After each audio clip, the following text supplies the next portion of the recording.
તેરવાડામાં જુગારધામ પર state monitoring સેલનો દરોડો ન ઝડપાયા. ઓગળ તાલુકાના તેરવાડા ગામે ગાંધીનગર સ્ટેટ મોનિટરિંગ સેલની ટીમે ખાનગી બાતમીના આધારે જુગારધામ પર દરોડો પાડી 9 જુગારીઓને ઝડપી પાડ્યા હતા. પોલીસે સ્થળ પરથી 9 બાઇક તથા રોકડ રકમ સહિત કુલ ₹6,29,750નો મુદ્દામાલ જપ્ત કર્યો હોવાનું જાણવા મળ્યું છે. મળતી માહિતી મુજબ તેરવાડા ગામે ચાલી રહેલા જુગારધામ અંગે સ્ટેટ મોનિટરિંગ સેલને બાતમી મળતા ટીમે દરોડો પાડ્યો હતો. દરોડા દરમિયાન કુલ 27 જેટલા લોકો જુગાર રમતા હોવાનું સામે આવ્યું હતું. જોકે પોલીસની કાર્યવાહી દરમિયાન 9 શખ્સો ઝડપાયા હતા, જ્યારે અન્ય 18 લોકો નાસી છૂટવામાં સફળ રહ્યા હતા.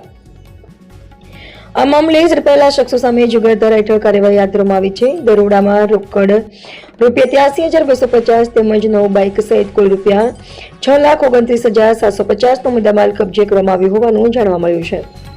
સ્થાનિક પોલીસની કામગીરી સામે સવાલો. તેરવાડા ગામે થરા પોલીસ સ્ટેશનની હદમાં જુગારધામ ઝડપાતા સ્થાનિક પોલીસની કામગીરી સામે પણ સવાલો ઉઠ્યા છે.